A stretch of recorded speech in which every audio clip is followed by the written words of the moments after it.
Saya Syirin Ana Jorim. Saya akan membentukkan pengenalan. Morfologi adalah kajian mengenai pembentukan kata dalam bahasa, termasuklah pengimuhan, penganaan, pengurangan dan pemajmukan. Menurut Kamus Dewan Bahasa dan Pustaka 2017, morfologi memfokuskan pada struktur dan penggolongan kata. Menurut Kamaruddin Haji Hussein 1997 pula menyatakan bahawa morfologi mempelajari bentuk kata dan penggolongan kata melalui bunyi yang dituturkan.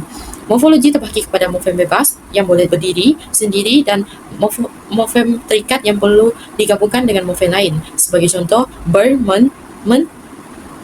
Proses pembentukan kata melibatkan perubahan bentuk dasar kata melalui elemen seperti pengimuhan, pengulangan, penggabungan dan pemajmukan. Menurut Ferdinand de Saussure, pembentukan kata berlaku melalui interaksi makna dan pembentukan kata dalam sistem tanda bahasa. Pertama, kajian Claudia Vika Badani dan Norazuna Norahim 2022, kata kerja dalam bahasa Iban, suatu analisis morfologi. Kajian kedua, Erika Ena Anak Bidi, Salbia binti Hasan dan Dayang Sariah Abang Suhai 2022, pengimbuhan kata dalam bahasa Iban, The Acquisition of Word in Iban Language. Kajian ketiga, Dorothy Gary, Harrison Razi dan Fazal Muhammad Sultan 2024, penggunaan dan pengamalan kajian bahasa Iban. Kajian keempat, Clinton Ringgit, Hamidah Abdul Wahab, Remy Gedat 2021, domain ketakutan bahasa halus masyarakat Iban Sebuya Sarawak, satu analisis metafora konseptual.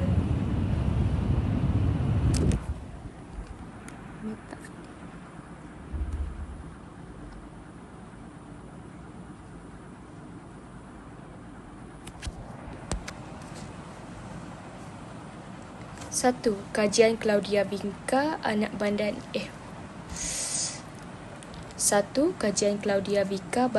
dan Norazuna Norahim 2022, kata kerja dalam bahasa Iban, suatu analisis morfologi. Kajian kedua, Erika Ena Anak Bidi, Salbia binti Hasan dan Dayang Sariah Abang Suhai 2022, pengimbuhan dalam kata bahasa Iban, The Acquisition of Word in Iban Language. Kajian ketiga, Dorothy Gary, Harrison Razi dan Fazal Muhammad Sultan 2024, penggunaan dan pengamalan kajian bahasa Iban. Kajian keempat, Clinton Ringgit, Hamidah Abdul Wahab, Remy Gedat 2021, domain ketakutan bahasa halus masyarakat Iban Sebuyau Sarawak, suatu analisis metafora konseptual. Sumber data kajian ini menggunakan Kamus Iban sebagai sumber utama. Kamus ini sangat penting dalam mengenal pasti dan menganalisis perkataan serta struktur bahasa dalam dialek Iban. Kamus ini menyediakan definisi, penggunaan perkataan serta penjelasan mengenai pembentukan kata yang membantu memahami aspek morfologi dan struktur dalam bahasa Iban. Kaedah pengumpulan data ialah kaedah pengumpulan data yang dijalankan dalam 3 langkah utama, iaitu pencarian sumber, mengumpulkan kamus Iban dalam bahasa Iban baik bertulis untuk memastikan data yang diperoleh mencerminkan penggunaan bahasa sebenar. Kedua, penyaringan data, memilih teks-teks yang mengandungi golongan kata seperti kata nama, kata kerja, kata adjektif, kata tugas serta contoh proses pembentukan kata seperti pengimbuhan dan penggandaan untuk memastikan data yang dikumpul relevan.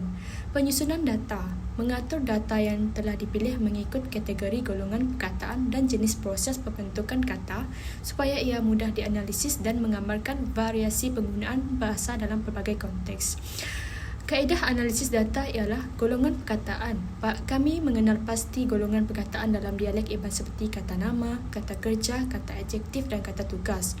Untuk proses pembentukan kata, kami memilih untuk menganalisis pengimbuhan, pemajmukan dan pengakroniman sebagai proses pembentukan kata dalam bahasa Iban. Contoh ayat digunakan untuk memperlihatkan penggunaan sebenar. Contoh yang disediakan berdasar perkataan yang ditemukan dalam data kajian. Nama saya Nur Syafika binti Borhan akan membentangkan hasil dapatan 1 bagi golongan kata nama. Terdapat 10 patah perkataan. Yang pertama, pengandal bermaksud kegembiraan. Contoh ayat, begulai ngobalakaban oleh mereka pengandal dalam hidup. Yang kedua, pengharap bermaksud harapan. Contoh ayat, pengharapku amat besar ngagai dek. Ketiga, darum bermaksud gaung. Contoh ayat, kasemai kumeda ia masuk dalam darum. Yang keempat, penatai bermaksud kedatangan. Contoh ayat, kita ngalu penatai penghulu bak rumah panjai itu. Yang kelima, pendiau bermaksud kediaman. Contoh ayat, dini pendiau nuan. Yang keenam, penyait bermaksud tukang jahit. Contoh ayat, indaiku penyait bak kampung tu. Yang ketujuh, perompak yang bermaksud perompak. Contoh ayat, perompaknya ditangkap malam tadi. Yang kedelapan, pemerintah maksudnya penderitaan. Contoh ayat, kasih mai pemuda pemerintah hidup ia. Yang kesembilan, cincin yang bermaksud cincin. Contoh ayat, ia ngena cincin tunang. Yang terakhir, lanyih yang bermaksud lemak babi. Contoh ayat, lanyih nyak di sumai ngau daun cabang. Saya, Esther Shannon, akan membentangkan dapatan 1 iaitu kata kerja.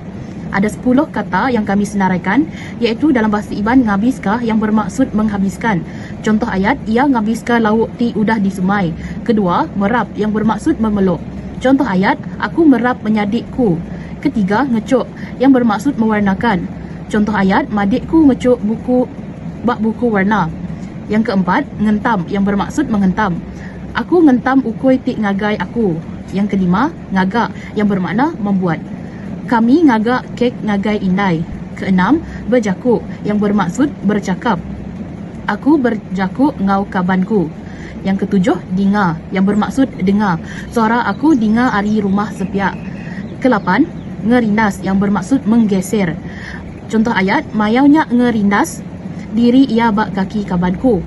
Kesembilan, nyeberai bermaksud menyeberang.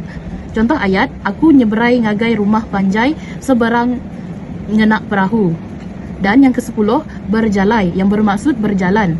Contoh ayat, aku berjalai ngau madekku. Saya Netelin dan saya akan bentangkan dapatan 2 iaitu kata adjektif. Terdapat 10 kata adjektif yang telah disenaraikan. Yang pertama adalah babo iaitu lupa. Contoh ayat, nyau udah babo ini kulaban ya udah tuai. Yang kedua adalah badas, baik. Amat badas ulah anak Steven nyak. Yang ketiga, bajik, cantik. Bajik mai induk tik mansaknya tadi. Yang keempat, mekum iaitu panas. Buka kepenjannya awak ke endak mekum. Yang kelima, seranta, miskin. Contoh ayat, main judi kelalu balat tahu ngasuh penghidupnya di seranta. Yang keenam, banga iaitu bodoh. Contoh ayat, apa indai ngasuh sekolah awak ke endaknya di mensia banga. Yang ketujuh, panjai iaitu panjang. Balat panjai tubuh bayanya. Yang ke-8, rimpi, leper. Ayatnya, rimpi pendiau kuehnya digasak ke ya. Yang ke-9, ringgo iaitu membawa maksud sibuk. Contoh ayat, majak ringgo bala kita itu lagi maya Christmas udah kak datai. Yang ke-10, ringkang iaitu besar. Amat ringkang rumah panjai nuanya. Untuk kata tugas terdapat 10 juga. Yang pertama adalah ukai iaitu bukan. Contoh ayat, ukai kaban akunya. Yang kedua, ulih, oleh kerana. Contoh ayat, palak patung ya telih ulih ya Belanda hari tadi. Yang ketiga, ngari iaitu belum lagi. Contoh ayat, ngari ari beda hujan buat dulu karinya. Yang keempat, nenak bermaksud sepenuhnya. Contoh ayat, bedau mansau nenak nanasnya. Yang kelima, neh, kata yang bererti boleh dalam ayatannya. Contoh, ku ngambil utai tok neh. Yang keenam, muak iaitu ke. Ari simunjan muak betongkin penyalai kami tadi. Yang ketujuh, nyam yang bermaksud kata seruan untuk melahirkan kegembiraan. Contoh ayat, nitih ku pulai menua nyam ngintu gawai bakdian kitai. Yang ke-8, nyak iaitu kata tugas untuk apa-apa. Contoh ayat, nadai utai nyak dalam rumah. Yang ke-9, nyau iaitu sudah ataupun telah. Contoh ayat, apai alin nyau nadai dini hari tadi. Yang ke-10, nyadi yang bermaksud oleh itu ataupun sebab itu. Contoh ayat, leboh arito nyau hujan, nyadi pengawak kita sehari itu nyak digagak bak tempat beratap. Saya Hazmi Muhammad dan saya akan membentangkan berkenaan dengan proses morfologi. Proses morfologi yang telah kami dapat daripada set data ialah proses perimbuhan. Perimbuhan merujuk kepada proses di mana morfem dikepilkan dengan morfem lain atau unit bahasa lain.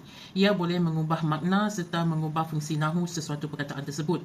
Terdapat 2 jenis yang telah kami dapati iaitu perimbuhan awalan dan perimbuhan apitan. Untuk imbuhan awalan ada 2 jenis yang telah kami jumpa iaitu awalan kata kerja dan awalan kata nama. Awalan kata kerja kami mendapati ada 2 iaitu ber, ngak, en.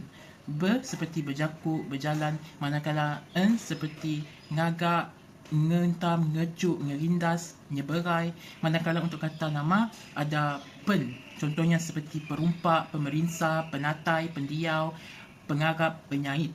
Untuk imbuhan apitan ada satu sahaja yang kami kenal pasti iaitu ngakak. Untuk ngakak contohnya adalah seperti ngabiskah. Kesimpulannya, kajian ini menunjukkan bahawa bahasa Iban mempunyai kekayaan morfologi dan sintaksis yang kompleks namun tersusun yang mencerminkan ciri unik bahasa ini. Bahasa Iban mengandungi berbagai golongan kata seperti kata nama, kata kerja, kata adjektif dan kata tugas yang berperanan dalam membentuk kenal dan struktur ayat. Pembentukan kata dalam bahasa Iban melibatkan penggunaan imbuhan seperti awalan, apitan dan alofom untuk menghasilkan kata baharu. Bahasa Iban juga fleksibel dalam penggunaan kata tugas dan perubahan imbuhan bergantung pada bunyi awalan kata dasar memperkayakan kosakata dan mencipta perkataan baharu.